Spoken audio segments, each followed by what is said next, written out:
The third season of HBO's Westworld represents such a drastic change that its first episode feels less like a premiere than a pilot.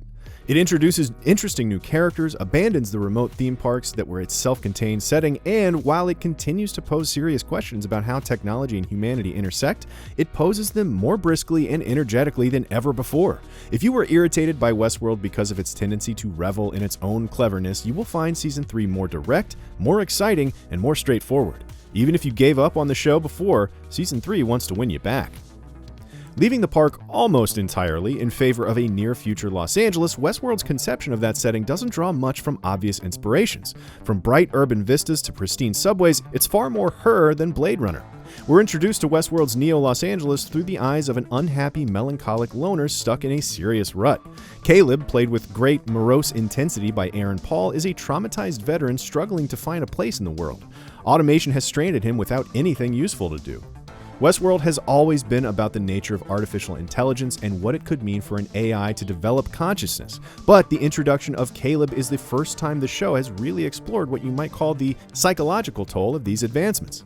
What it means for everyday people when computers can do most of our jobs better than we ever could. Caleb eventually collides with Dolores, out of the park and on an adventure of her own that revolves around a mysterious, powerful device that is shaping up to be the season's central MacGuffin. Across the first two seasons, Dolores was often difficult to pin down, her identity confused by conflicting programming, hopping timelines, and reset memories. And though Evan Rachel Wood did her best, the character never quite felt coherent. In Season 3, Dolores has been wisely recalibrated, and even while her intentions remain ambiguous, she looks, sounds, and acts like a more three-dimensional person whose success we root for. It helps that Wood plays her with such steely poise, and that her mission finds her in kick-ass shootouts, car chases, and fisticuffs. While most of the action takes place in the real world, we do get a brief glimpse of the park. But it isn't Westworld. It's what's being referred to as War World, and it's a recreation of a Nazi-occupied village during World War II.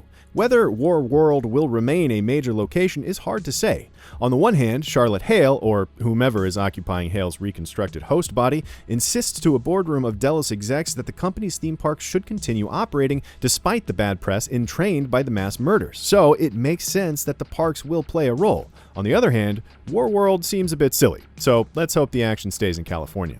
For all the strides the show has made in fascinating new directions, this is still Westworld, and there is reason to be skeptical of change. The series has never had a hard time with intrigue. Its best quality has always been the suggestion of tantalizing depths, and its worst quality has been its refusal to properly explore them.